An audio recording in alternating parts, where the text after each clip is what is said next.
Bonjour à toutes et à tous. Je m'appelle Jeanne Bory, je suis déléguée régionale du mouvement associatif Auvergne-Rhône-Alpes et je souhaite la bienvenue à ce webinaire intitulé Répondre aux besoins sociaux en temps de crise, regard croisé sur le partenariat entre collectivités et associations. Ce webinaire est le premier d'une série de 4 rendez-vous en ligne consacrés au partenariat entre associations et collectivités, comme levier pour faire face ensemble à la crise que nous connaissons tous depuis le mois de mars dernier. Cette semaine d'événements en ligne est organisée par le mouvement associatif Auvergne-Rhône-Alpes. C'est une structure qui regroupe les principaux réseaux associatifs de la région, qui eux-mêmes rassemblent les associations des secteurs du sport, du sanitaire et social, du tourisme social, de la culture, de l'environnement, du développement rural, de la jeunesse, de l'éducation populaire et des épiceries sociales et solidaires. Et ensemble, au mouvement associatif, nous défendons les valeurs, les intérêts des associations. On essaie de faire valoir leurs atouts, leurs spécificités, la plus-value de l'action associative pour lui donner une meilleure visibilité, et en particulier auprès des décideurs publics de la région. Et c'est bien en ce sens qu'on organise ces 4 rendez-vous en ligne cette semaine qui ont pour ambition de nourrir les réflexions sur les relations entre associations et collectivités, qui vont permettre, je l'espère, d'illustrer le rôle des associations face à la crise, de proposer des ressources aux élus et à leurs équipes pour construire des partenariats durables, pertinents, avec les acteurs associatifs pour ensemble construire des territoires plus forts et particulièrement dans ce contexte de crise qu'on traverse aujourd'hui. Alors avant de présenter les intervenants du jour, je voulais vous donner quelques petites informations techniques pour pouvoir profiter pleinement de ce webinaire qui se terminera à 15h30. Alors, ne vous étonnez pas, vos micros, en tant que participants, vos vidéos sont désactivés. Vous pouvez interagir avec plusieurs moyens. Le premier, c'est un petit onglet en bas. Vous pouvez voir, c'est la discussion, le chat. Donc, c'est une bulle de dialogue qui vous permet de nous faire remonter si vous avez des difficultés techniques. Et si besoin, ma collègue Garance pourra vous venir en aide. Le chat vous permet également de poser de partager des réactions ou des commentaires avec l'ensemble des participants. Si vous souhaitez poser des questions aux intervenants, et on vous y invite vivement, vous pouvez utiliser l'onglet qui s'appelle Q&R, questions et réponses. C'est l'icône avec 2 petites bulles. C'est ici qu'il faut poser vos questions, comme ça on peut tous les voir en tant qu'intervenants. Et nous nous efforcerons d'y répondre à la fois au fur et à mesure, nous prendrons quelques questions au fur et à mesure des échanges, et puis on se gardera une vingtaine de minutes à la fin pour pouvoir poser des questions, et on pourra à ce moment-là, si vous le souhaitez, vous donner la parole pour poser votre question de vive voix. Alors avec nous aujourd'hui pour croiser le regard sur le partenariat justement entre associations et métropole, nous avons convié Yves Benita, qui est le vice-président de la métropole de Lyon en charge de la vie associative et des politiques sportives. Nous avons aussi convié Marion Canales, qui est conseillère métropolitaine déléguée à l'ESS, à l'économie sociale et solidaire, à Clermont-Auvergne Métropole. Cécile Faux, qui est administrative du mouvement associatif Auvergne-Rhône-Alpes et également coprésidente du GESRA, le groupement des épiceries sociales et solidaires en Auvergne-Rhône-Alpes. Et cet échange sera animé par Daniel Demoustier, économiste, spécialiste de l'ESS, à qui je laisse la parole. Merci Jeanne. Bonjour à toutes et à tous. Alors nous avons organisé cet échange en 2 temps. Un premier temps abordera les questions des relations générales entre associations et métropole. Et dans un deuxième temps, nous ferons un focus plus précisément sur cette période de crise qui questionne pas mal les relations, qui permet de créer de nouvelles relations et aussi pour voir si ces nouvelles relations pourraient se pérenniser dans l'avenir. Voilà.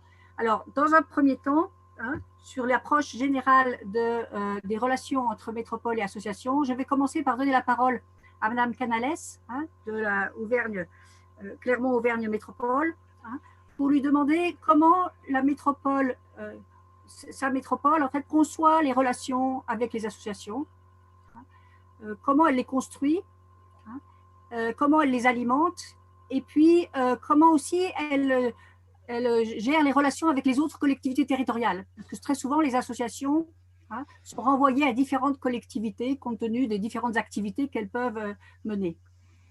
Voilà, Madame Canales, à vous la parole. Bonjour à toutes et à tous, bonjour aux participants qu'on ne voit pas, mais qu'on entendra sans doute tout à l'heure. par le biais du chat. Alors, effectivement, je suis adjointe aux finances à la ville de Clermont-Ferrand et déléguée à l'économie sociale et solidaire à la métropole de Clermont. Le lien entre les associations et la métropole, il est, somme toute, encore relativement descendant. C'est-à-dire qu'on a des associations qui viennent, comme dans nos collectivités, de manière très habituelle, émarger à des fonds éventuellement soit affichés, soit à solliciter et à créer pour pouvoir mener à bien leur mission. On a des associations qui sont là de manière enfin, quasi pérenne, c'est-à-dire qu'on conventionne avec elles. Alors, ces associations, elles sont globalement en convention qu'on essaye de faire au moins triennale. Mais sinon, c'est au fil de l'eau et au fil des demandes des associations, ce qui semble complètement perfectible. On a également des contrats de ville, le contrat de ville qui nous permet, là, pour le coup, d'avoir une photographie, un travail plus en amont avec les associations qui interviennent dans les quartiers prioritaires de la ville de notre métropole, où on peut tenter quelques programmations sur un mandat. Mais aujourd'hui, moi, je trouve que c'est vraiment perfectible. On n'a pas suffisamment investi ce sujet et en tant que conseillère déléguée à l'ESS, j'avais indiqué qu'effectivement, il faut absolument sortir de cette culture très descendante que l'on a dans notre ville de Clermont, encore que ça change un peu, et à la métropole, à savoir une demande, un dossier, on regarde et une fois qu'on a financé, finalement, on a l'impression d'avoir contribué à quelque chose, nous, collectivités, sans en avoir pourtant vraiment saisi toute soit l'ampleur, soit s'en être vraiment emparé. C'est pour ça que j'essaye de travailler à promouvoir le partenariat public-public pour qu'on définisse véritablement des missions de service public qui puissent être menées en partenariat mais profond, c'est-à-dire co-construit, mais aussi co-géré, parfois co-arrêté et par les associations. Donc ça, on va commencer à le faire, notamment avec plutôt les associations côté ville. Et à la métropole, on a aujourd'hui un projet qui nous permet aussi de mener ça, c'est que nous sommes candidats pour être capitale européenne de la culture. C'est un projet qui est porté par la métropole initialement et qui s'est étendu au niveau du territoire. Et c'est vrai que ça a permis de nouer un dialogue avec les associations en mode projet. En mode projet 2026, puisque c'est une candidature qui émergera au mandat d'après si on est retenu dans les phases préalables. Donc aujourd'hui, on a vraiment cet intérêt-là de pouvoir créer une culture beaucoup plus partenariale, non seulement dans la co-production de diagnostic, mais aussi dans la co-gestion de nos politiques publiques, étant entendu que nous sommes une collectivité, une ville extrêmement attachée aux services publics, puisque nos cantines sont en service public, ce sont des régies, on a une régie de l'eau, c'est pas partout pareil. On est sur du 100% public quasiment à la ville de Clermont-Ferrand. Donc, on a vraiment un enjeu d'autant plus que le confinement nous a démontré toute la vitalité et la réactivité des associations. On ne peut pas tout faire. La ville ou la métropole n'est pas l'alpha et l'oméga de la résolution de tous les problèmes. Petit 1, parce qu'on ne les a pas forcément en ligne de mire. On n'est pas sur un travail de dentelle aussi important peut-être que dans des toutes petites villes. Et petit 2, parce que je pense que ce n'est pas notre travail. Notre travail, c'est d'asseoir le tissu associatif dans les réponses opérationnelles et rapides que le tissu associatif peut donner dans des situations comme on l'a vu pour le confinement. Voilà, vraiment brièvement, je ne vais pas être plus longue. On fait le même travail avec les entreprises. On essaye de plus en plus de mettre en place des sociétés coopératives d'intérêt collectif parce que ça a cet avantage de la démocratie poussée à son paroxysme, à savoir qu'on prend une participation dans une société, nous, collectivités, et on intervient au même titre que d'autres, des privés, des citoyens, des usagers, des associations, pour mener à bien un objectif d'intérêt général, enfin une action d'intérêt général. Donc vraiment, nous, on a pour objectif d'aller plus loin dans ces partenariats publics et donc de construire mieux nos partenariats avec le tissu associatif. Je parle évidemment là des souvent des grosses associations, parce qu'effectivement, les petites associations, quand elles commencent à émerger, elles ont surtout besoin de financement pour se structurer et structurer leur réseau de bénévoles et de personnes qui y contribuent. Je ne sais pas si j'ai été claire et je suis évidemment... Merci beaucoup pour ce constat très lucide. hein, sur la manière je dirais ancienne, entre guillemets, de fonctionner. Je vais juste revenir là-dessus, juste pour vous demander, vous dites, bon, les associations émargent à certains fonds. Déjà, qu'est-ce qui existe sur la métropole comme fonds auxquels peuvent émarger les associations? Et comment ils ont été construits? Ils viennent d'où, ces fonds? Je l'ai dit, par exemple, le contrat de ville. On a décidé de mettre en place à la ville et à la métropole 600 000 euros dans chacune des collectivités. Maintenant, c'est porté que par la métropole, où on vient et on finance. Donc, il renvoie un dossier. On a une visibilité sur les 6 ans, qui a fait quoi, dans quel QPV de la métropole. Donc, ça, c'est vraiment, elles peuvent venir émarger à ce fonds-là. Quand on a mis en place aussi quelques appels à projets, notamment, alors après, c'était plus des SIC, mais on met quelques appels à projets en place, auquel cas, elles démarrent à ces fonds-là. Mais aujourd'hui, j'essaye de faire passer le message que les associations, elles ne peuvent pas fonctionner qu'avec des appels à projets, parce qu'on se rend bien compte qu'il y a des sujets structurels de fonctionnement, et il ne faut pas avoir peur de financer des associations, non pas sur le seul projet qu'elles peuvent nous apporter, mais aussi parce qu'elles ont besoin de fonctionnement et de fonctionner. Voilà. Donc ça, c'est quelque chose que j'essaye aussi de rappeler régulièrement à mes collègues qui sont déjà très sensibilisés.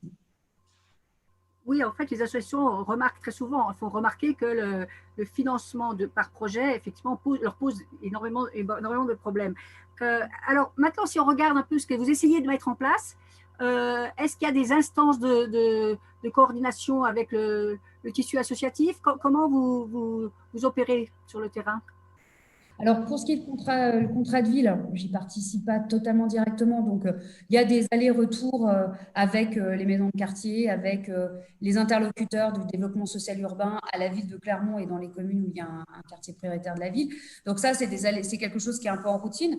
Nous, à l'économie sociale et solidaire, on a créé de toutes pièces la délégation en 2014. Donc, on a fait un grand raoult. On a essayé de mettre tout le monde autour de la table pour essayer de construire un schéma. Ce schéma, il n'avait pas la vocation à répondre vraiment de manière opérationnelle à plein de sujets. Plutôt, c'était de pouvoir connaître et faire corps ensemble, de savoir qui, quoi, où. Et on a mis en place des journées de l'ESS pour aussi que le tissu associatif puisse se voir. On a une bourse.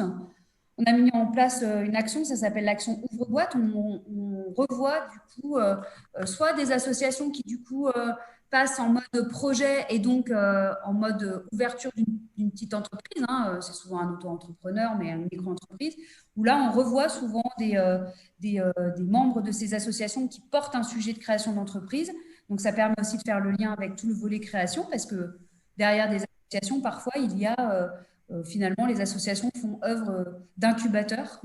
Les gens se mettent souvent en format associatif pour ensuite soit prétendre à devenir une SIC, par exemple, ou alors rentrer dans l'économie dite traditionnelle. Donc voilà, on n'a pas d'outils à proprement parler. Les métropoles, elles ne sont pas dotées d'adjoints, de vice-présidents à la vie associative. Ça reste quand même une grande prérogative des villes. Et ça, c'est un sujet. Il faut faire le lien.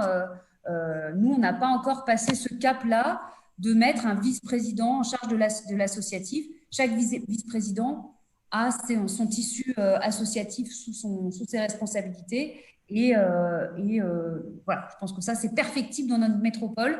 Ça reste encore une grosse prérogative de nos villes. Et quels sont les liens qui sont tissés donc, avec les autres collectivités territoriales qui, effectivement, pour certaines, sont plus proches d'un certain monde associatif, comme le département pour l'action sociale, comme les communes, effectivement, pour les petites associations locales. Est-ce que vous croisez vos regards, vous échangez vos pratiques? Qu'est-ce qu'il y a comme perspective en ce sens?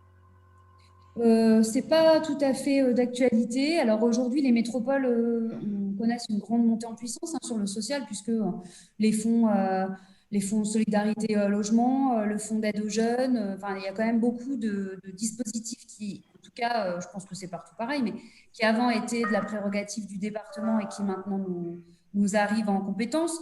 Donc aujourd'hui, on ne croise pas forcément, pour ce qui est du Puy-de-Dôme, nos regards sur les associations. Ce qu'on essaye de faire, en tout cas, c'est ce que fait la ville de Clermont avec la métropole, c'est qu'on évite les allers-retours aux associations.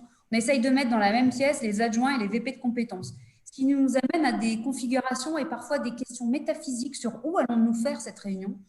Doit-on faire la réunion à la ville de Clermont, mais auquel cas le vice-président qui n'est pas clermontois, on le fait venir dans une autre commune, ce qui parfois il est maire, donc ça peut parfois lui poser des questions d'arriver dans une salle d'une autre commune à l'air qu'il est maire. Voilà, c'est des questions métaphysiques d'organisation, mais on essaye la dernière fois, on s'est retrouvé avec 2 vice-présidents et 3 adjoints. Comme ça, l'association, en l'occurrence, c'était une association qui a vocation à se constituer en coopérative, elle a vu tout le monde une seule fois. Voilà, on essaye de faire pareil pour les porteurs de projets de création d'entreprise qui voient une bonne fois pour toutes tous les interlocuteurs plutôt que de les faire venir parfois 5, 6, 7 fois parce que tout le monde est en transversalité maintenant. Donc ça, c'est très compliqué. Je pense que les associations ont autre chose à faire et sont composées maintenant beaucoup de bénévoles. Donc on essaye au moins de leur favoriser la tâche administrative. Je ne sais pas si on y parvient.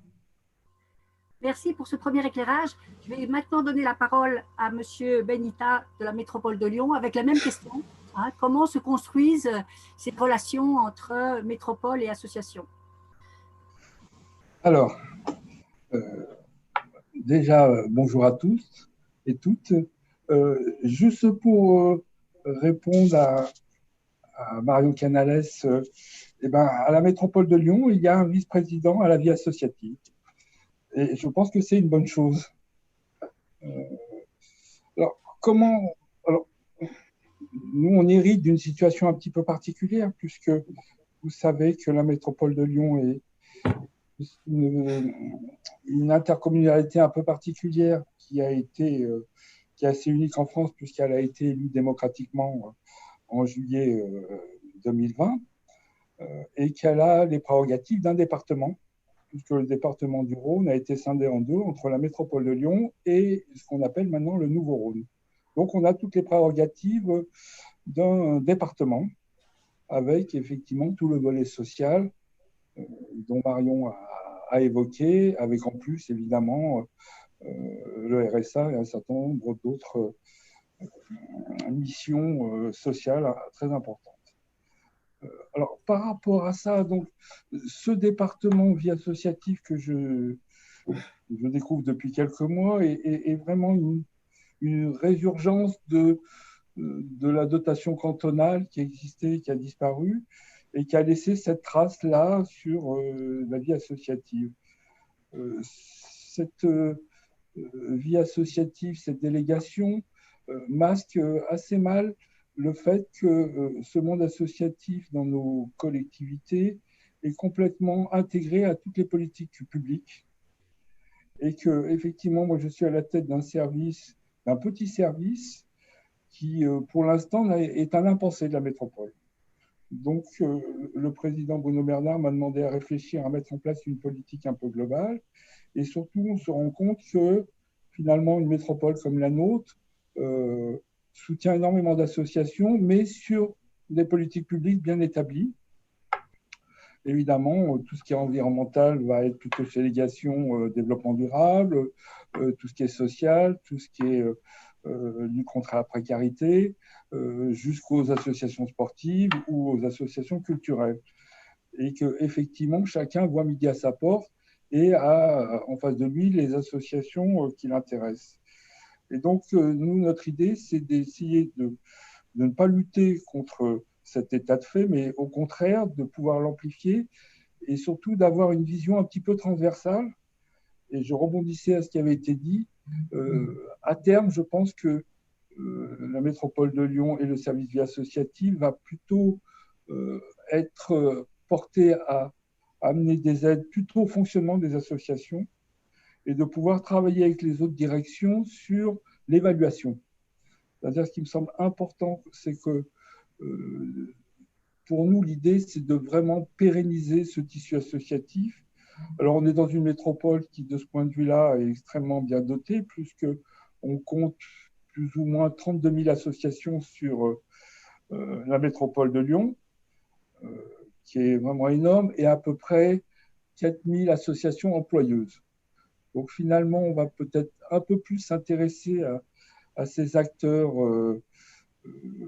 qui participent à l'économie et à la création d'emplois et de richesses sur notre territoire, pour effectivement déployer tout un dispositif pour les accompagner, les solidifier et lutter, ce qui avait été un peu abordé par l'interlocuteur précédent, par cette course à l'appel à projets et au développement de ces projets qui masquent des besoins de fonctionnement.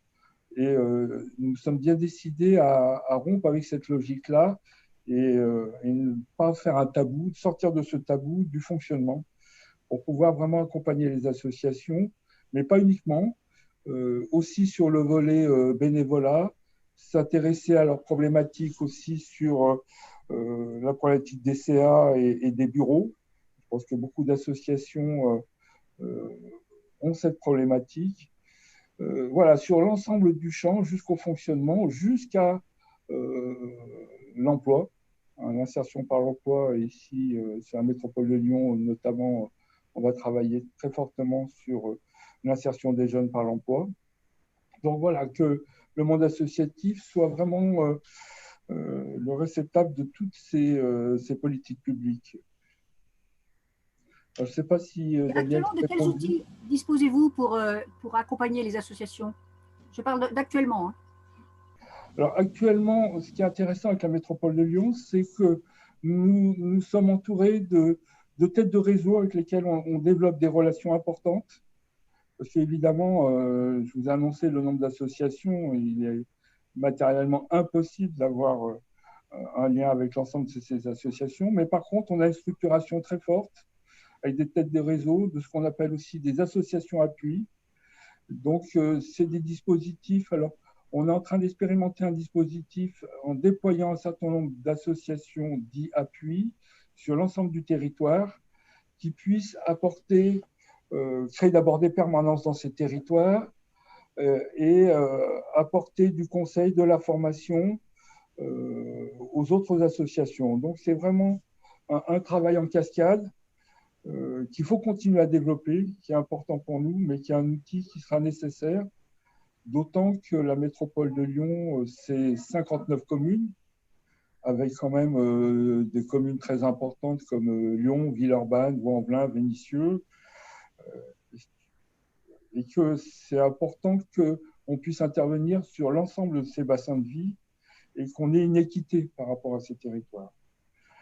Évidemment, le fait associatif est vraiment une priorité des communes et il est important que pour nous, métropole, de pouvoir avoir un petit peu de hauteur et essayer de dégager, je dirais, les associations qui sont porteurs de sens, qui participent à l'engagement, à la citoyenneté sur ce territoire et donc de pouvoir poser entre guillemets des critères pour pouvoir accompagner ces associations.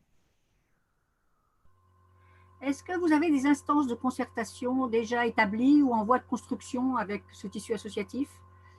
Non, pour être très honnête, pour l'instant, non. Hein. Elle se fait au cas par cas. On est en train de mettre en place ces dispositifs. On sera amené à le faire puisque nous avons un conseil métropolitain des maires et des conseils territoriaux des maires. Donc, du point de vue des communes et institutionnelles, va se mettre en place une relation extrêmement forte. Et on va essayer de s'appuyer sur cette relation-là pour vraiment établir des relations plus approfondies avec les associations du territoire en lien avec les communes. Et est-ce qu'il y a je dirais des optiques stratégiques, des objectifs stratégiques que vous vous donnez pour le développement de la vie associative, ou l'idée c'est de conforter plutôt le tissu associatif existant? L'idée, c'est vraiment de renforcer ce tissu existant et en même temps de développer une réflexion sur les nouvelles approches en matière d'engagement. Vous n'êtes pas sans savoir que la majorité à la métropole, comme à la ville de Lyon, est issue des écologistes et qu'effectivement, ces dernières années, il y a eu tout un mouvement associatif, notamment de jeunes associations, qui est venu un peu bousculer cette vision du monde associatif. Et donc, c'est aussi d'accompagner ce mouvement-là, peut-être de le retoiletter, hein, montrer à quel point il est indispensable, de créer aussi des passerelles avec l'économie sociale et solidaire, qui semble aller de soi, mais qui, dans les faits, sont vraiment organisées en strates et où il y a peu d'ascenseurs entre les différents degrés. Un collègue parlait des cycles ou des scopes. Je pense qu'il faut accompagner un certain nombre d'associations à pouvoir muter, d'autant qu'au niveau de leur scope, il y a des outils extrêmement performants là-dessus. Donc, c'est une vision un petit peu globale. Je ne sais pas si je réponds à votre question. Oui, en partie, parce qu'effectivement, on voit des nouvelles formes d'engagement, on voit aussi des nouvelles formes de gouvernance dans ces nouvelles associations, qui parfois posent problème aux anciennes. Donc, c'est intéressant quand même aussi de faire le lien entre les jeunes et les plus anciennes associations. Oui, je crois qu'on a beaucoup à apprendre de ces jeunes et se remettre en cause et re-questionner ce mouvement associatif qui a besoin de se régénérer, de mon point de vue. Merci pour cette première intervention. Je vais me tourner maintenant vers Madame Cécile Faux du GESRA, déjà pour lui demander d'une certaine manière de réagir à ces deux témoignages de métropole, voir comment vous vous situez par le GESRA dans cette relation, et puis peut-être approfondir un ou deux points qui vous paraissent particulièrement importants à souligner dans les évolutions de ces relations.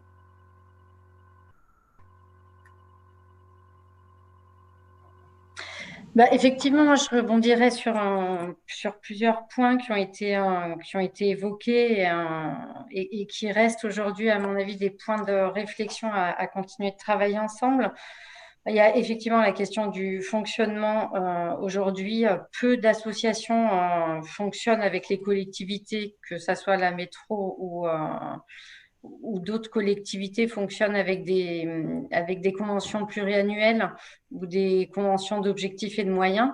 Aujourd'hui, c'est des choses qu'on essaye de développer. C'est pas simple. Du coup, on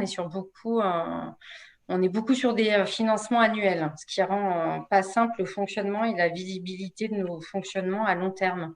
Sachant que pour les assos employeuses, on essaye de pas rentrer dans des schémas de précarité salariale.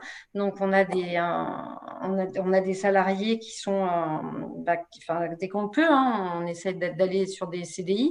Quand on a des financements annuels, voilà, la corrélation des deux n'est jamais simple. Donc, il y a effectivement, mais après, pour en discuter souvent, la question, elle est bien entendue, je pense. Mais malgré tout, la question du fonctionnement, elle reste entière.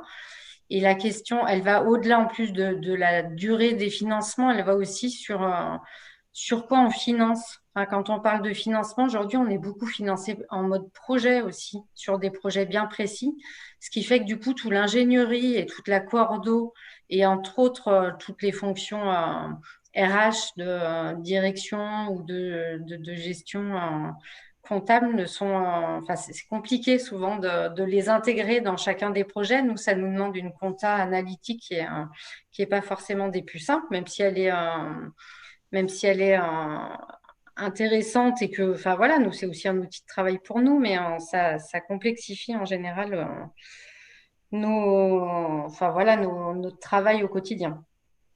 Donc, il y a cette question du fonctionnement, mais c'est, je pense, quelque chose qui est bien entendu par les collectivités aujourd'hui, qui doit se travailler, mais qui, à mon avis, il faut qu'on travaille assez rapidement et concrètement. Il y a la question, il y a trois autres questions. Alors, je vais aller un peu rapidement. Il y a la question de la transversalité, comme le disait Monsieur Benita, des thématiques qu'on peut mener sur un territoire. Et c'est vrai que du coup, la coordo entre les différents services d'une collectivité, elle n'est pas forcément simple. C'est-à-dire qu'on va être en lien avec un référent sur une thématique. Voilà, si on est sur l'aide alimentaire, on va avoir un référent qui travaille sur cette question. Si en même temps on traite de l'insertion, c'est une autre personne et le lien entre les deux thématiques n'est pas forcément simple. Donc, il y aurait quelque chose à faire à ce niveau-là pour arriver à travailler de fonctions transversales. Et après, ça, c'est quelque chose qui est vrai à tous les niveaux, puisque aujourd'hui, on se rend bien compte que au niveau de l'État, sur les plans de relance qui sont en train de se mettre en place, ils essayent de travailler sur de l'interministériel, mais voilà, ça reste des questions qui sont quand même, je pense, assez compliquées à traiter. Il y a évidemment toute la question de la coordination, puisque beaucoup de référents, d'intervenants, beaucoup d'associations qui peuvent travailler sur des mêmes thématiques, comment aujourd'hui on coordonne toute cette action, et ça, moi, ça me paraît crucial pour être efficient et pour être cohérent sur un territoire. Donc, il y a évidemment toute cette question de coordination. Et le dernier point, moi, que je voyais, c'était toute la question aussi des différents niveaux, enfin voilà, des échelles sur lesquelles on peut intervenir. C'est-à-dire qu'on peut être amené à... Enfin, nous, on est par exemple tête de réseau régional. On travaille beaucoup avec la métropole, mais notre territoire, il ne se limite pas à la métropole, il s'élargit à toute la région. Et du coup, comment on fait pour gérer ces différentes échelles? Parce que il reste quand même important qu'on arrive à travailler sur du très local et qu'on arrive à passer de l'échelle communale, métropolitaine à la région, à l'échelle de la région. C'est important d'arriver à faire des va-et-vient, mais du coup, c'est compliqué de travailler à toutes les échelles, que ce soit le département, la métropole, la région. C'est comment tout ça arrive à se coordonner en fait. Merci. Voilà, je ne sais pas si j'ai par répondu. rapport à votre intervention, les représentants des métropoles veulent réagir? Oui. Moi, je ne vais pas réagir sur tout, mais effectivement, ça me fait réagir ce que vous dites, parce que en creux de ma première intervention, quand vous parlez de la coordination entre les associations, justement, je trouve que c'est extrêmement délétère. Et notamment, je trouve que notre région est assez forte là-dessus, Moi, je suis complètement opposée.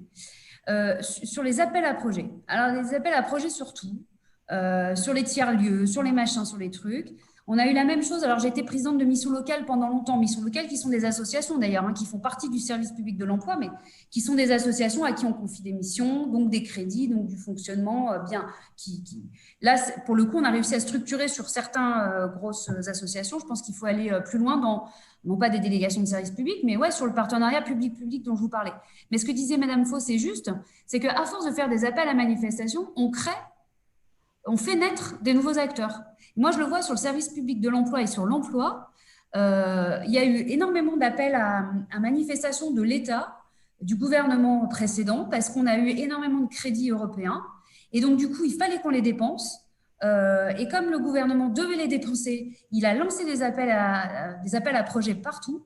Et nous, on a vu émerger des associations de personnes qui s'autoproclamaient travailleurs sociaux, accompagnateurs de création d'entreprises, couveuses, enfin bon. Et du coup, qui venaient concurrencer BGE, ADI, les opérateurs classiques de l'accompagnement et de la création d'entreprises, et avec des élus parfois un peu démunis pour leur dire oui, mais non, pour argumenter, pour dire pourquoi on aide BGE et pourquoi on n'aide pas ce mec qui s'est installé dans les quartiers, a ouvert une association, qui a fait une association avec 3 autres personnes et qui nous demande 30 000 €.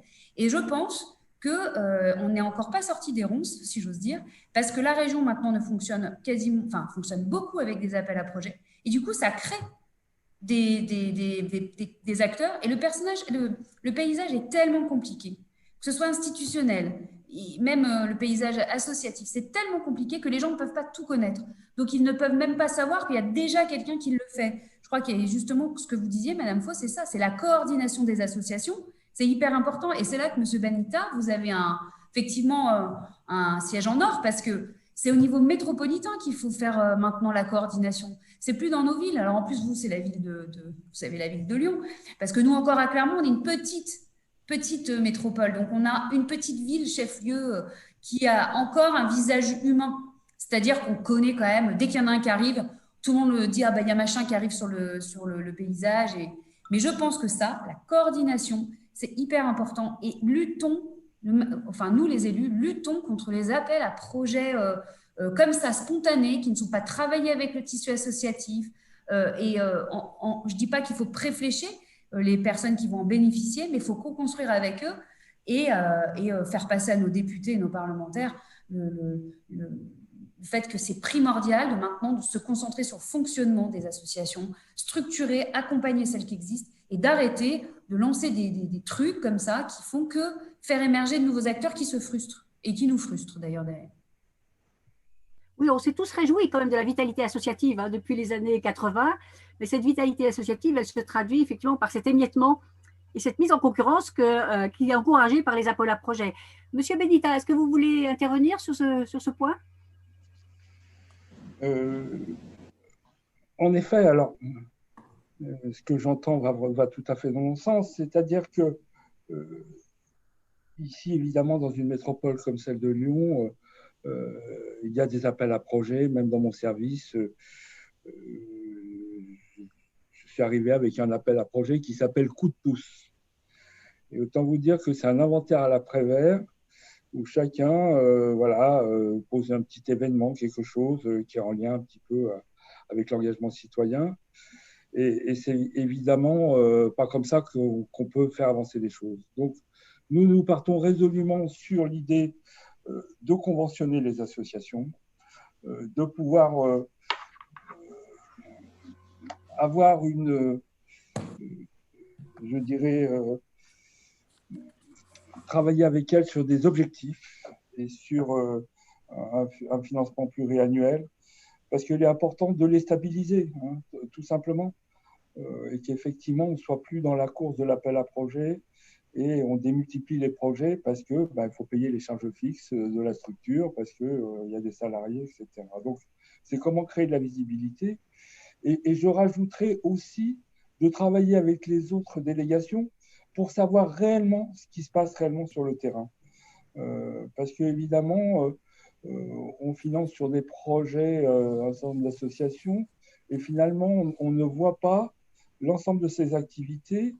Et souvent, les associations vont mettre en avant des choses qui sont un peu valorisantes, notamment souvent événementielles, sur lesquelles elles communiquent, et finalement masquent la réalité de l'activité de l'association, qui sont souvent des interventions dans l'établissement scolaire, qui sont des ateliers, qui sont des choses qui n'amènent pas à communication, mais qui font leur véritable richesse. Et souvent, quand je rencontre des associations, je leur demande réellement de nous présenter l'ensemble de l'activité. Et c'est ça aussi qui nous intéresse, c'est la côté un peu émergé de l'iceberg, de tout le travail social que font les associations, tout le travail de solidarité, enfin, tout ce que peut amener les associations. Et je le vois beaucoup dans le sport, où évidemment, on a beaucoup de clubs qui sont inscrits dans la compétition, qui travaillent autour des jeunes, mais qui finalement s'intéressent à des questions importantes pour nous, qui sont l'égalité femmes-hommes, que ça soit le handisport, le sport bien-être, l'inclusion par le sport, enfin, un certain nombre de choses importantes que les clubs font, les associations sportives font, mais ne mettent pas spécialement en avant. Donc finalement, la société civile est presque plus en avance que le monde politique, s'empare de sujets, et je pense que c'est à cet endroit-là qu'il faut les accompagner. Et pour cela, c'est vraiment définir des objectifs, et de ne pas les contraindre. Hein. C'était dans cette relation de partenariat, parce qu'il me semble que pendant longtemps, on avait une sorte de chantage à la subvention qui amenait des gens qui n'avaient pas de vocation à faire un certain nombre de missions sur les territoires, parce que il fallait avoir des gens sur le territoire pour faire ces missions. Et je pense que vaut mieux accompagner les gens qui ont cet ADN, qui soit social, qui soit éducatif, pour vraiment les accompagner dans ce qu'ils ont de meilleur. Et donc, pour moi, c'est important de travailler avec les autres délégations sur des contrats d'objectifs, qu'on puisse aussi évaluer ce travail au fur et à mesure et l'amender. Donc, c'est vraiment créer de la souplesse dans le dispositif.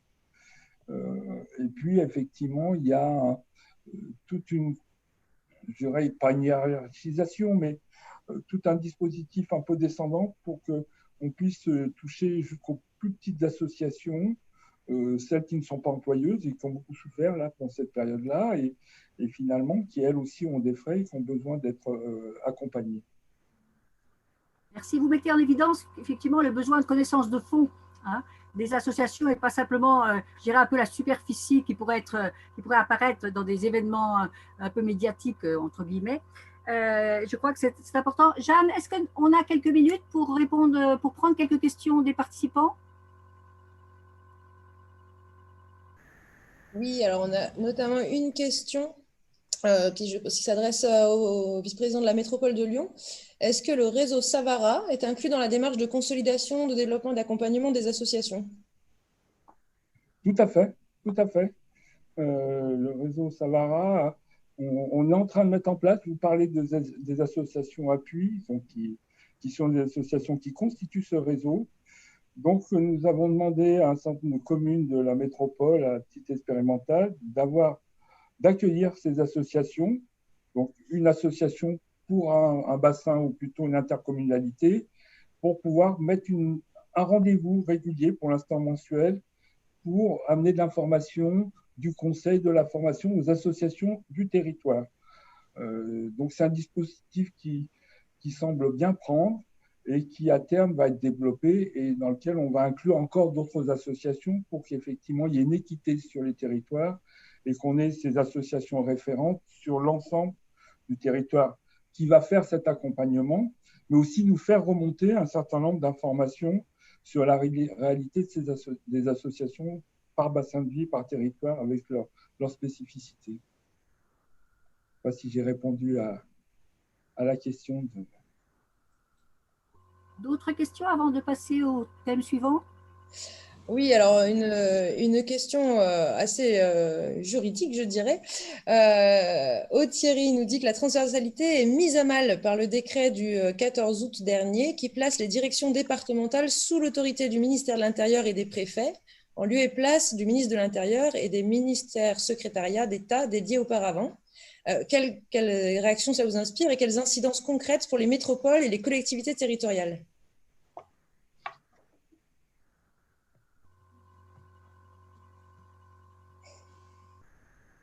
Personne ne connaît ce décret?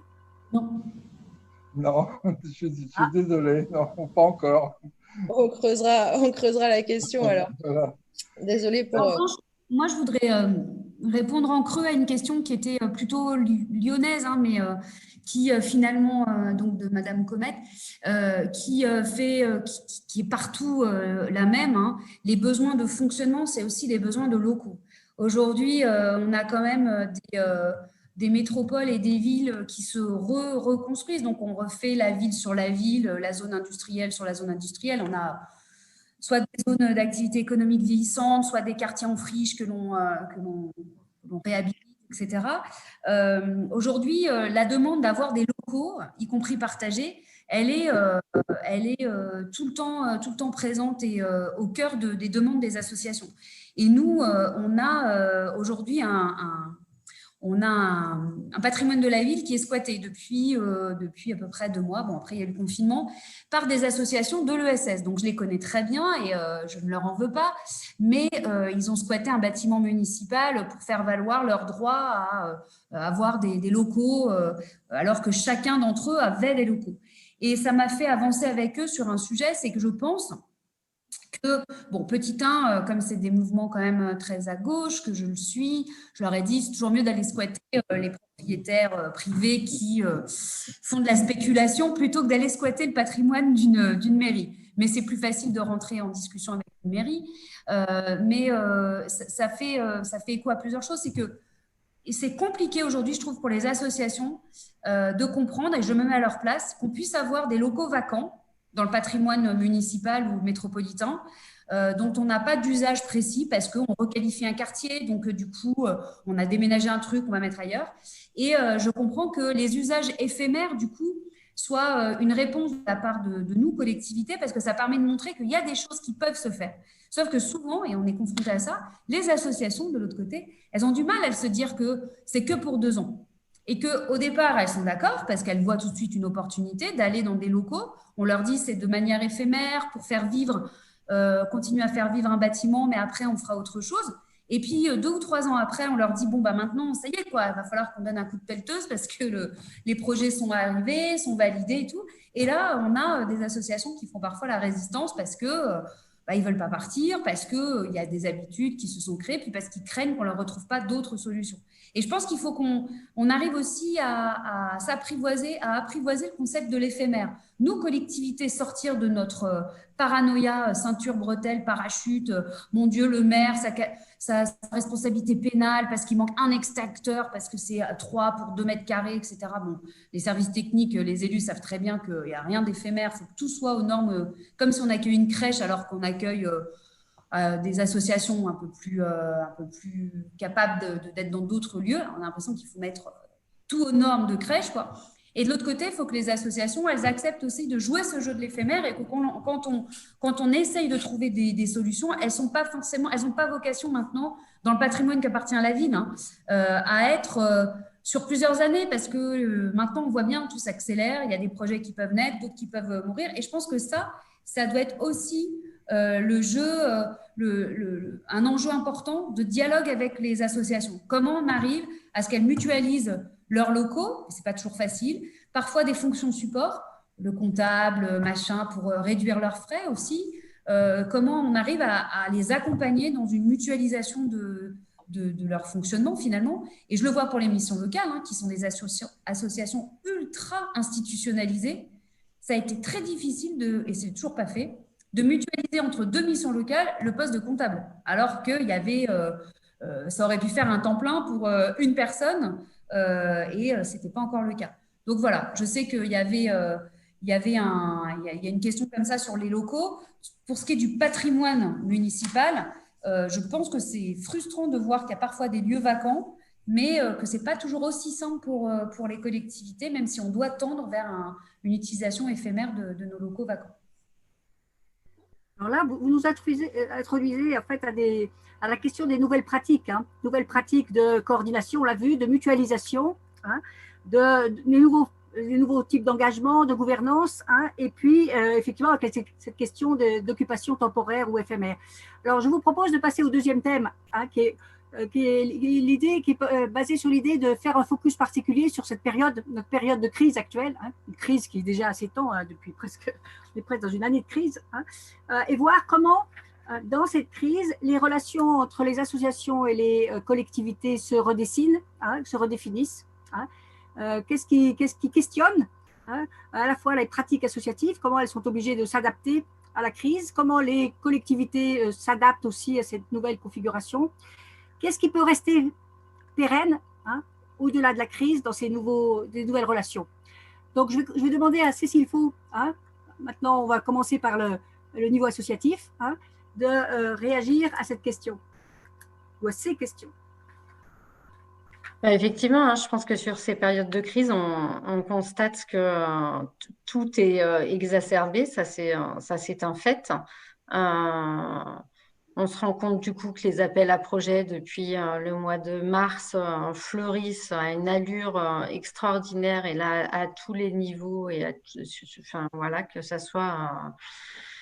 soit communal jusqu'au national. Donc là, on est noyé d'appels à projets qui, du coup, exacerbent la mise en concurrence, qui nous font travailler sur des rythmes, voilà, hein, il y a des appels à projets tous les 15 jours, donc on est sur un rythme hyper soutenu qui ne nous permet plus, en fait, de coordonner notre propre action, j'ai envie de dire, qui nous permet plus de réfléchir. Aujourd'hui, on est dans un deuxième confinement, on n'a toujours pas eu le temps et on n'a toujours pas pris le temps de tirer le bilan et de capitaliser ce qui a pu être fait au premier. Donc, je trouve ça dommage. C'est-à-dire que là, on remet des millions à l'échelle de l'État sur la table sans qu'on ait eu le temps de voir ce qui a été fait, voilà, ce qui a été positif, ce qui a aidé les gens. Aujourd'hui, je pense qu'il y a quand même on est dans un contexte où il nous faut nous centrer sur les personnes. Aujourd'hui, il y a de plus en plus de personnes en difficulté, en précarité. Comment on fait pour répondre à ça sans que tout notre système soit mis à mal? Je vois dans le système alimentaire aujourd'hui, tout est compliqué à tous les niveaux, mais l'effet et la conséquence première, c'est qu'on n'arrive plus à répondre aux besoins des gens, et on est sur un besoin vital. Donc, il y a déjà ça. On voit quand même qu'il y a des choses positives qui ont été faites, hein. Si on reprend un peu ce qui a été fait sur le premier confinement, là, on est en plein deuxième, donc c'est un peu compliqué d'avoir du recul, mais il y a des choses positives qui ont été faites. Je donnerai un exemple concret tout de suite après, mais je pense qu'on peut déjà analyser que ce qui permet un travail rapide, efficace, réactif et qui répondent vraiment à des besoins là tout de suite, c'est le fait de se connaître. C'est-à-dire qu'une structure associative, quelle qu'elle soit, qui va connaître une collectivité, qui va savoir à qui s'adresser, avoir les bons référents, pour être réactif, pour trouver les bonnes réponses, il faut qu'il y ait déjà il faut qu'il y ait un partenariat solide avant. Enfin, ça se fait pas d'un coup. C'est pas dans l'urgence qu'on construit des choses, en tout cas qui vont être forcément pertinentes. Dans l'urgence, on construit, comme vous disiez, Marion tout à l'heure, effectivement, des appels à projets, il y a du pognon, tout le monde répond, pas forcément sur ses compétences premières. Voilà, là, je remets aussi en question le volet, le côté associatif, hein, peut-être qui essaye de se débattre comme il peut aussi dans cette période, hein, ça c'est sûr. Mais effectivement, on voit que les appels à projets fleurissent et que les projets fleurissent, hein, du coup, en réponse, et qui ne sont pas forcément pertinents, ou alors ils peuvent l'être, mais ça part, et il y en a tellement qu'on n'arrive plus à faire le lien et que du coup, c'est plus une bonne réponse. En tout cas, quand les partenariats étaient établis, on constate qu'on peut construire des choses intéressantes. Enfin, voilà, pour donner un exemple, nous, on a travaillé avec la métropole de Lyon sur de l'approvisionnement pour les épiceries. On avait déjà fait le constat sur l'approvisionnement en circuit court, local, de qualité, qu'on avait des manques là-dessus. La crise nous a permis, en fait, de réagir à ça hyper rapidement. Il y a eu une période au premier confinement où les paysans n'avaient plus de débouchés pour écouler leurs marchandises, en tout cas ceux qui donnaient aux collectivités, à la restauration collective, etc. La métropole qui voulait les soutenir et nous, GESRA, qui avions des difficultés à approvisionner les épiceries.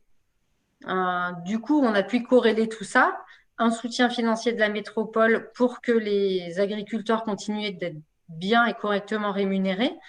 Le GESRA a pu du coup travailler avec eux avec ce financement de la métro et approvisionner et continuer et maintenir sans qu'il y ait de rupture toutes les épiceries de la métropole avec des produits de qualité. Donc en plus, on a répondu à l'urgence en étant dans un travail de fond qui était comment on rend accessible des produits de qualité à des personnes en précarité. Donc, du coup, on arrive à tout corréler alors qu'on est quand même dans une situation d'urgence. Donc, c'est bien que c'est possible. Maintenant, c'est comment on capitalise, comment on rend pérenne tout ça. Mais voilà, je pense que c'est quand même super important d'apprendre à se connaître avant les situations de crise. Là, on y est. On a mis en place, il y a beaucoup de choses qui ont été mises en place quand même, des réunions, on en parlait tout à l'heure un peu en préambule, il y a des réunions de coordo qui ont été mises en place. Alors, elles restent encore nombreuses et différenciées suivant les échelles, mais malgré tout, c'est mis en place. On apprend à se connaître, à voir ce qui est fait, à mettre un peu tout ça en lien. Aujourd'hui, ce qu'on peut regretter, c'est que ça se fait dans l'urgence, qu'on reste encore dans l'urgence et que je pense qu'effectivement, la situation reste... Et il y a beaucoup de choses qui restent et de besoins qui restent urgents à traiter. Pour autant, il faut qu'on se mette à prendre le temps de réfléchir à ce qu'on fait, là où on veut aller. Enfin voilà, reprendre un peu tout ça en main avant de trop s'éparpiller. Vous nous dites que un partenariat déjà bien établi sur la confiance permet aux associations d'être plus réactives dans cette période de crise. Et l'autre élément que je retiens, c'est effectivement la mise en coordination des différents intervenants pour effectivement rendre plus pertinente leur intervention. Face à cela, qu'est-ce qu'on peut dire du côté métropole, Madame Canales? Cette situation de crise, qu'est-ce qu'elle vous a obligé à faire? Qu'est-ce qu'elle a transformé dans votre pratique? Je remets mon micro, pardon. C'est un peu tôt pour identifier. En plus, on a eu comme M. Benita, on a eu les élections de milieu. Donc, entre le premier confinement, la crise sanitaire, la première, et la seconde, c'est une gestion un peu différente parce qu'on a déjà dû se mettre un peu nous en place au niveau des services.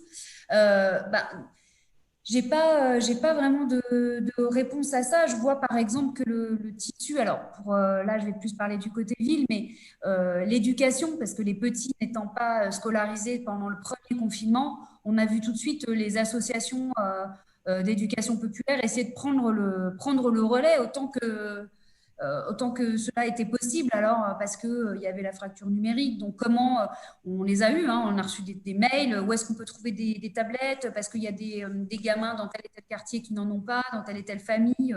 Donc, ça a été plutôt l'éducation populaire sur le premier confinement, et les réponses pour nous, c'était déjà de trouver le matériel pour assurer ces visios qu'on n'arrête maintenant de pas de faire. Et là, le deuxième confinement, l'éducation populaire est moins devant, les amicales laïques un peu, parce que nous, on a la semaine de 4 jours et demi d'école, donc les amicales laïques sont encore un peu sollicitées, mais on est plus sur les associations sportives. Comment est-ce qu'on a sanctuarisé, j'imagine qu'à Lyon aussi, on a sanctuarisé tous nos budgets. Donc, on leur donne la même chose, mais autant en mars, ils se sont dit qu'ils allaient pouvoir affronter l'année parce que les licenciés avaient pris leur licence. Autant là, on a beau nous avoir donné, pour ce qui est du sport principalement, mais aussi de la culture, on a donné les mêmes subventions, mais les abonnés de la scène nationale n'ont pas forcément repris leurs abonnements, les licenciés n'ont pas forcément repris leur licence, et que ça va être des demandes supplémentaires de finances que nous, on a, très honnêtement, alors là, c'est l'adjointe aux finances qui parle, qu'on n'a pas, parce que l'État ne nous a pas compensé la deuxième crise Covid. La première crise Covid, il nous a compensé, parce que l'État nous a supprimé une taxe qu'on avait, la taxe sur l'électricité, qu'on avait en première intention, qu'on n'a plus, parce que l'État a fait la réforme de la taxe d'habitation, et que la taxe d'habitation, ça devait être à coût zéro, et que finalement, nous, ça nous coûte 1,2 million à la ville de Clermont cette année. Voilà. Et donc, du coup, aujourd'hui, on a ma collègue aux associations, elle est un peu stressée, et ma collègue au sport aussi, à la culture, parce que même si on donne plus, les gros événements culturels ne vont pas se tenir. Donc, les rentrées d'argent, quand on leur avait demandé d'équilibrer, ça ne va pas se tenir. Donc, en gros, le sujet, il est extrêmement violent pour les collectivités, surtout celles qui se sont engagées à ne pas augmenter les impôts sur mandat, ce qui est notre cas. Donc, on est à la croisée de chemins qui me font avoir une grande inquiétude sur la sortie du confinement.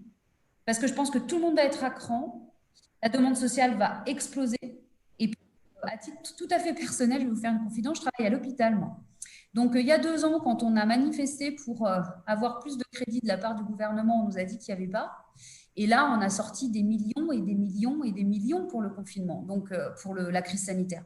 Donc, c'est qu'on a pu le faire, qu'on avait la capacité. Et donc, je pense que la crise sociale qui va sortir, et les associations seront au milieu de tout ça, forcément. Parce qu'être associatif, c'est être militant. Il y a les élus qui le sont encore un peu, même si parfois maintenant les gens sont issus de la société civile. Et il y a les associatifs. Et je pense qu'il va y avoir un vrai sujet financier pour tout le monde, et qu'il va falloir trouver les moyens d'une réponse appropriée avec le peu qu'on aura les uns et les autres à donner. Et le temps pour les associatifs. Et puis, il y a un autre sujet qu'on n'aborde pas, mais c'est le mécénat. Parce que le mécénat, que ce soit de compétences pour le tissu associatif ou le mécénat financier pour les collectivités, c'était quelque chose qui commençait à mettre un peu de beurre dans les épinards, si j'ose dire, quoi. Et les entreprises, on le voit, Danone a annoncé, je crois, qu'il dégraissait de 2000 salariés ou 200 salariés, je ne sais même plus, aujourd'hui. Et je me dis que le mécénat, ou alors les petites aides qu'on avait des fondations, des telles et telles qui sont financées par les entreprises, c'est aussi ça en moins qu'on aura dans nos finances.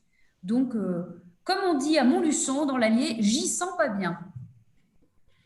Alors, je vais vous compliquer la tâche, parce que je me demande si est-ce que les collectivités ont aussi un rôle à jouer pour accompagner les associations justement dans le lien avec leurs adhérents, en termes de retrouver leurs adhérents, et les liens avec les bénévoles, parce qu'on sait très bien que dans la crise, le bénévolat, notamment le bénévolat plus âgé, s'est retiré très largement. Est-ce que vous pensez que les collectivités ont quelque chose à faire avec les associations sur ces 2 sujets-là, qui ne sont pas purement financiers? Pardon? Qui ne sont pas des sujets purement financiers. Non, mais la confiance qu'on peut avoir dans des associations, c'est aussi les témoignages qu'on peut leur donner. Mais aujourd'hui, comme vous le dites, moi j'ai un maire qui en plus mais pas hypochondriaque, mais est très, très, très, très précautionneux. On fait partie des villes qui n'ont pas voulu rentrer dans la dynamique de dire il faut quand même laisser les commerces ouverts. Notre maire, il est très à cheval sur la situation sanitaire. Il n'a pas du tout demandé à ce que les librairies soient réouvertes ou rien. Il a considéré qu'il fallait faire primer la santé des gens vraiment avant toute chose et même économique. Aujourd'hui, c'est leur témoigner mais comment témoigner en dehors de donner plus aussi de moyens de faire. Parce que comme vous le dites, j'ai fait le tour des associations pour rien avoir, mais la maison des associations pour une visite de sécurité. Et on s'est rendu compte qu'il y avait des associations qui nous demandaient moins de mètres carrés parce qu'avant, elles m'expliquaient, il y en a une, ils avaient 4 permanents. Et aujourd'hui, il fonctionnait avec un seul bénévole. Donc c'est vrai qu'à part dire aux bénévoles de continuer de s'impliquer, à part nous, continuer pour nos agents de leur dire qu'ils peuvent prendre du temps sur leur temps de travail pour faire du mécénat de compétences. Moi, j'essaie de mettre ça en place. Aujourd'hui, on compte beaucoup sur les associations comptent beaucoup sur nous, mais on ne pourra pas faire tout avec tout le monde. Donc je crois que c'est à nous de prioriser en fait et de donner le cap. Malheureusement, je crois que les gens, ils comprennent quand on dit non, quand on l'argumente et que ça a un sens et qu'on arrive à projeter les raisons pour lesquelles on priorise certains domaines sur d'autres.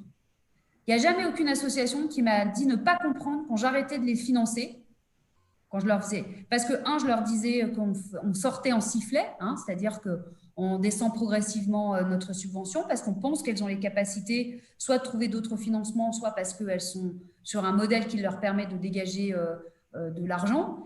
Mais je pense que si on priorise, les collectivités, elles doivent avoir ce devoir, se tenir sur la priorisation et les grands enjeux qui font société. Et quand on arrive à tenir ça, je pense que les associatifs savent se mettre… Nous, par exemple, la capitale européenne de la culture, c'est hyper important. C'est le squelette… Je vais vous demander d'être plus courte parce que je veux donner la parole aux autres. Ouais, non, c'est le squelette culturel, par exemple, nous, il est très important. Monsieur Benida, à vous. Pardon ? Sur cette question de la crise. Ah oui, la crise, compliquée pour nous. Mario Canales le disait, nous on se retrouve dans une situation, on est une collectivité territoriale importante avec quand même des moyens assez considérables, sauf que ces moyens ont été largement entamés puisque vous savez qu'on nous sommes en charge du RSA et que la demande de RSA est augmentée de 30 à 40%, ce qui est un coût phénoménal pour une collectivité comme la nôtre. Bon, ce qui est important pour nous, c'est d'accompagner dans l'urgence, ce qui a été fait à plusieurs reprises. Alors, je prends des petits exemples. Au sortir du premier confinement, on a mis en place et on a intensifié un dispositif qui s'appelle Métropole Vacances Sportives, où on a mobilisé l'ensemble des associations sportives, comités sportifs, structures de proximité pour proposer d'une part à l'ensemble des jeunes et des enfants de la métropole de pouvoir bénéficier d'une activité sportive ou physique importante. On a essayé de trouver des réponses qui cochaient plusieurs cases. Ça a permis quand même à pratiquement 30 000 personnes d'avoir une activité sportive et physique pendant l'été, avec des propositions. Ça a permis de financer pratiquement 40 ou 50 comités sportifs, et puis de faire de l'emploi auprès des animateurs sportifs. Alors, vous voyez, on répond à une problématique sociale importante. Cette expérimentation, on va la continuer et la pérenniser, se dire, voilà, on peut mobiliser pas mal d'acteurs du monde associatif, qu'ils soient d'éducation populaire ou sportif ou culturel, sur ces temps-là, pour aller auprès des concitoyens, pour leur proposer des activités et finalement de flécher des financements qui vont dans ce sens-là et qui ont fait du bien à l'ensemble de ces acteurs. Là, sur ce deuxième confinement, comme le disait, je crois, Cécile, notre président a reçu l'ensemble des associations de solidarité qui luttent contre la précarité, très officiellement. Et en fait, ce qui a été demandé, c'est vraiment un appel au bénévolat. Hein. Évidemment, ces associations travaillent énormément avec des bénévoles qui sont souvent vieillissants, qui sont inquiets, etc. Et on a eu une crise du bénévolat. C'est là que on a, je dirais, apprécié tout le travail qui a été fait antérieurement, notamment par un certain nombre d'associations, de collectifs, qui ont créé des plateformes de bénévolat, notamment la plateforme Tous Unis, Tous Solidaires ou France Bénévolat, qui a permis quand même de mobiliser rapidement, de communiquer des besoins aux communes et faire en sorte de répondre très rapidement à ce besoin de bénévoles. Ce qui n'a pas empêché d'étudier aussi le besoin de ces associations. Donc, il y a eu des subventions qui ont été votées en urgence la semaine dernière pour vraiment les accompagner. Mais effectivement, là, on traite de l'urgence, de choses importantes. L'idée, c'est quand même de créer des perspectives, de poser des choses. Je prends un exemple. Finalement, à la métropole, on va travailler avec un certain nombre de directions sur des thématiques qui vont permettre de créer la transversalité. Notamment, je pense qu'il y a une thématique qui va rassembler beaucoup de monde, c'est la prévention de la santé. On s'est rendu compte que dans cette période de crise, on avait un système de santé dont on sait qu'il y a beaucoup de difficultés, mais qui a été vraiment mis à mal, et que finalement, la réponse, c'est pas tant l'urgence, mais c'est la prévention. C'est comment travailler sur la prévention. Et quand on travaille sur cette question de la prévention de la santé, eh ben, ça va toucher l'alimentation, la qualité de l'air, les activités sportives et physiques, la lutte contre les discriminations, sur l'exclusion, etc. Et donc, ça va permettre à l'ensemble des responsables de ces délégations de travailler ensemble et de pouvoir vraiment créer une perspective pour que aussi les associations se retrouvent et puissent communiquer les unes avec les autres, puisqu'effectivement, on se rend bien compte que c'est une chaîne. Effectivement, derrière la solidarité, il va y avoir la dépendance alimentaire, il y a les problèmes de pollution, etc. etc. Donc, je pense que c'était important de se positionner par rapport à ça. Je voulais, moi, répondre à un questionnement qui a été évoqué tout à l'heure sur l'urbanisme transitoire ou temporaire ou éphémère. C'est une chose qui va et qui est prise en compte très fortement à la métropole de Lyon, avec notamment le service du patrimoine et de l'urbanisme, où on a référencé l'ensemble des locaux vacants, plus ou moins en bon état.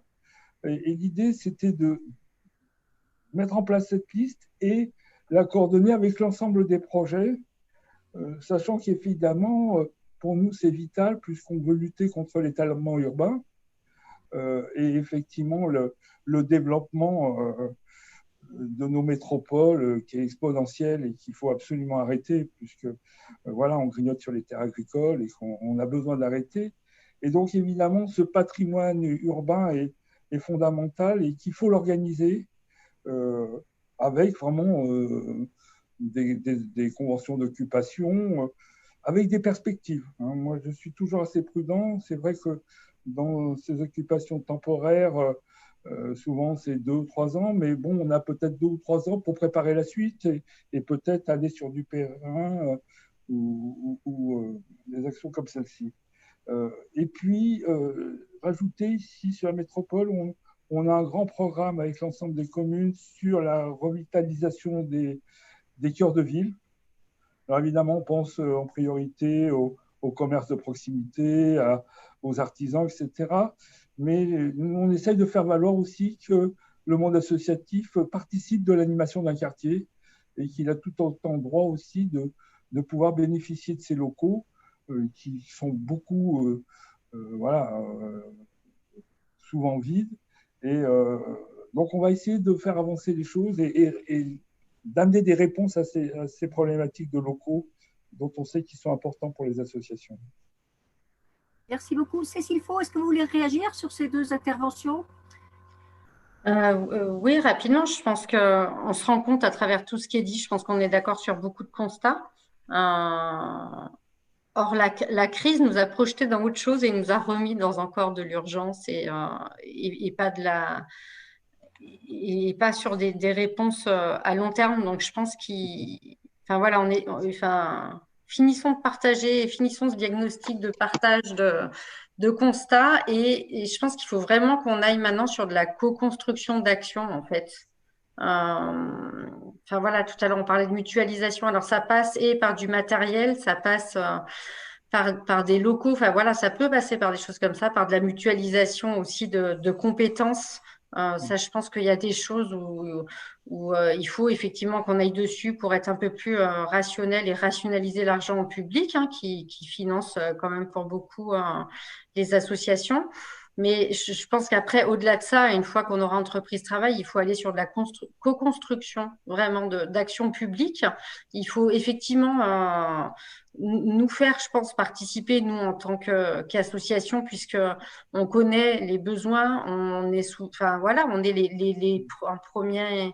Enfin voilà, on est beaucoup sur le terrain, en lien avec les gens, et je pense qu'on a une expertise à faire remonter pour rendre efficiente l'action publique. Et au-delà de l'action, à réfléchir aussi sur les politiques publiques. Enfin, il y a bien aussi toute cette question de comment on crée la politique publique.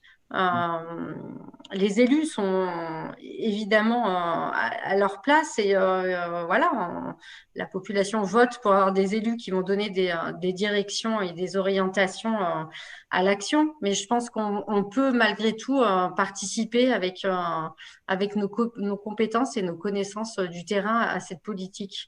Je voulais aussi réagir par rapport au bénévolat, où effectivement, pendant cette période, beaucoup de choses ont été mises en place autour du bénévolat. On se rend compte quand même que, en tout cas dans l'aide alimentaire, ça a été assez criant, que toutes les associations qui fonctionnaient qu'avec du bénévolat, on se rend compte que déjà les bénévoles étaient souvent des personnes plutôt âgées qui sont vite restées chez elles, alors pas parce que forcément elles le voulaient, mais parce qu'on leur a demandé. Mais on se rend compte que du coup, les assos qui ont le plus pu réagir, rester ouverts, c'était pas forcément des associations qui étaient basées sur le bénévolat, mais des associations dans lesquelles il y avait des salariés. Donc, je pense qu'il y a aussi ça à prendre en compte et pas vouloir tout faire reposer sur le bénévolat, même si c'est bien qu'il y ait du bénévolat dans les assos, mais il y a un moment, il y a un besoin de professionnalisation. Aujourd'hui, pour répondre, nous, à toutes les demandes auxquels on doit faire face, ça ne peut pas être fait par des bénévoles, mais il nous faut aussi des salariés. Voilà, c'était juste, Une petite on a besoin de bénévoles, mais on a aussi besoin de compétences. Alors, on voit que la crise a posé beaucoup de questions, que l'urgence s'est manifestée très, très rapidement et que les associations ont été très réactives. Les métropoles, ce qu'on voit, en tout cas, par ces exemples, ont essayé de les accompagner au mieux. Mais ce qui me paraît comme intéressant comme enseignement, c'est qu'on voit que la réactivité associative a été d'autant plus facilitée si les partenariats étaient déjà solides, étaient déjà antérieurs. Et on voit que ces partenariats appellent aussi la mise en coordination des collectivités entre elles et des associations entre elles. C'est très clair. Des financements à plus long terme, ça je crois que, en tout cas, on a été tous d'accord autour de cette table-là pour le dire. Et puis effectivement, une prise en compte de l'expertise associative à côté de l'expertise publique pour mieux répondre aux besoins. Alors je crois que maintenant, il faut laisser le temps aux participants. On n'a plus qu'un petit quart d'heure pour écouter et répondre aux questions. Jeanne, je vous passe la parole. Tout à fait. Donc, alors, je doute que nous ayons le temps de prendre toutes les questions, mais déjà, je voulais mentionner 2-3 questions auxquelles on a déjà peut-être apporté des réponses. Thierry nous précise que sur la question de l'occupation des locaux vacants, aux Pays-Bas, il y a une initiative qui s'appelle Anti-Squat, qui est une agence gouvernementale qui gère les immeubles vacants avec des bails, des baux précaires pour les personnes morales et physiques. C'est peut-être un principe intéressant sur lequel se pencher en France. Sur la question de la mutualisation, Corinne Courtois nous demande, ne pensez-vous pas que du coup la réduction des budgets associatifs et des collectivités pourra peut-être servir de déclencheur à des mutualisations plus fortes, en particulier pour les petites communes qui ne pourront plus avoir chacune par exemple un stade de foot ou des terrains de tennis ou un dojo. Donc effectivement, il serait peut-être le temps de réfléchir à mutualiser au niveau intercommunalité territoire plutôt que commune. Je crois que voilà, ça va dans le sens aussi des échanges, des interventions qui ont été faites. Alors, on a une question sur les espaces de concertation qui ont été abordés dans la première partie. On fait le constat qu'il y a peu d'espaces de concertation asso-collectivités existants, pérennes. Pourtant, la crise a montré l'importance de ces espaces pour imaginer des solutions adaptées en urgence. La crise a parfois permis de créer ces espaces ou de les renforcer. Les collectivités ont effectivement mobilisé des associations car elles en avaient besoin. Que faudrait-il faire aujourd'hui pour pérenniser ces espaces et comment convaincre les collectivités locales de l'importance de ce dialogue civil dans la durée? Est-ce qu'il veut répondre à cette question? Moi, je veux bien répondre. Je veux bien répondre puisque effectivement, on a nous la nécessité on a prévu dans le début de mandat de créer une maison métropolitaine du monde associatif et de l'engagement pour répondre justement à ça. D'avoir vraiment un lieu physique qui permette vraiment cette concertation, un lieu qui soit ouvert, qui fédère, qui propose des solutions. Moi, je suis tout à fait d'accord sur la mutualisation. Je trouve que c'est très important. Je vois notamment dans le monde du sport, mais ailleurs, travailler sur des groupements d'employeurs, d'accompagner tous ces registres-là, de mettre en commun un certain nombre de choses. Mais c'est pour cela que c'est important de poser un acte fort et à travers un lieu dédié effectivement à cette concertation permanente, un lieu qui soit ouvert et qui permette vraiment aux associations de se retrouver,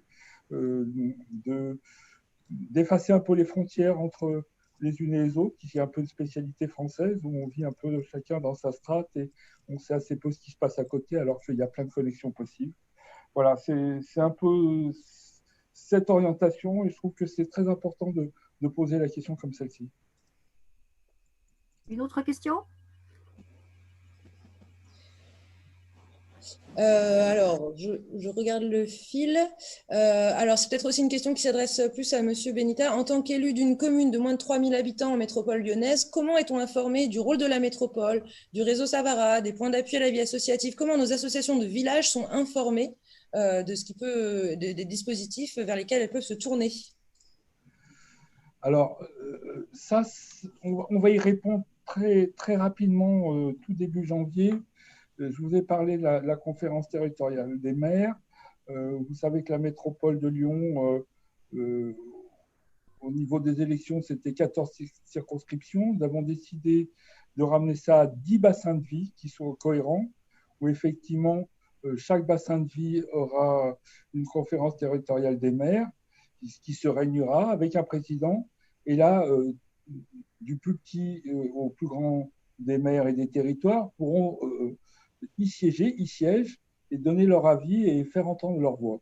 Donc, je pense que cette nouvelle organisation va permettre justement de pouvoir donner la parole aux petites communes et aux élus. Notamment ici, on a quand même un peu de communes rurales et c'est important de les entendre. Merci. Donc, on voit qu'il y a aussi un souci de favoriser l'accès et l'information des communes et de leurs associations aux dispositifs existants. Voilà ça. Et il y aura même un budget participatif pour ces CTM qui permettront aussi d'avoir une autonomie de ces maires et de choisir en commun des projets à porter au niveau de l'intercommunalité.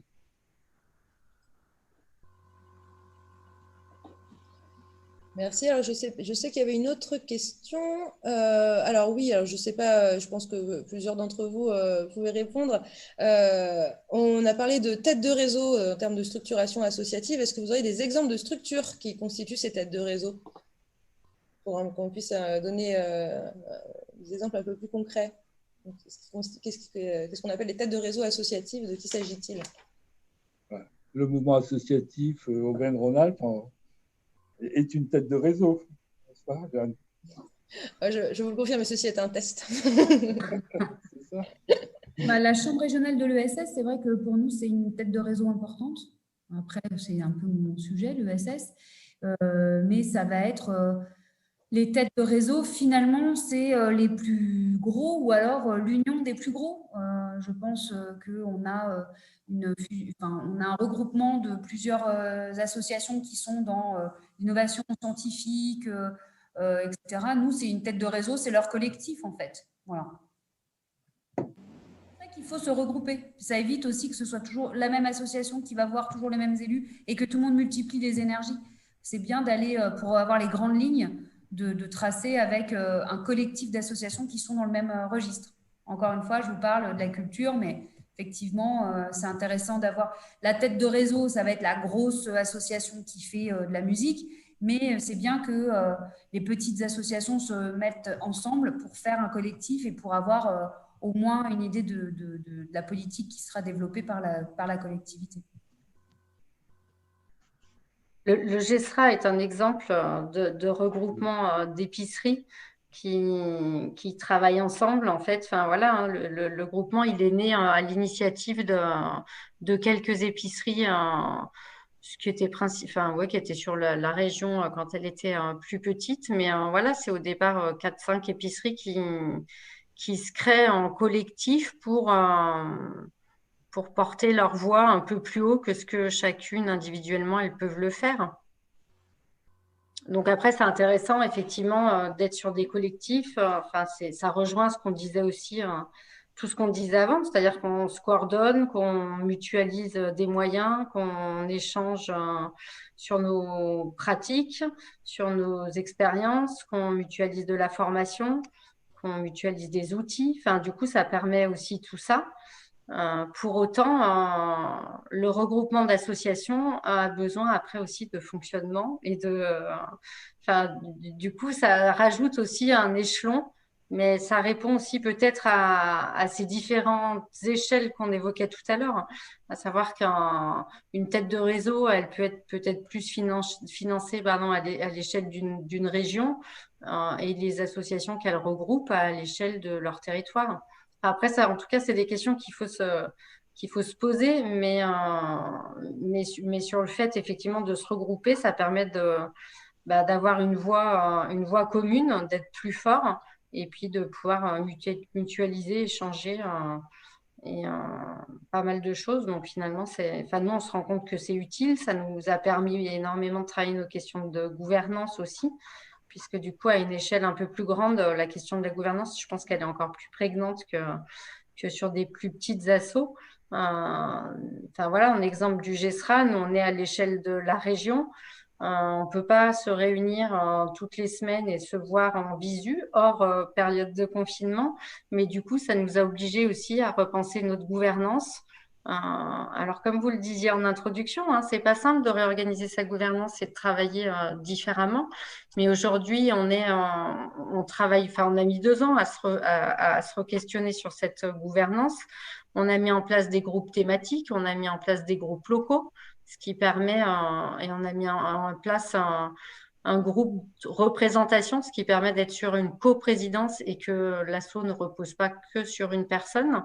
Voilà, c'est des choses qui sont longues à mettre en place, mais qui ont un intérêt qui est indéniable. Jeanne, encore une question? On a peut-être une question qui va dans le sens de ce qui constitue une bonne continuité en tout cas.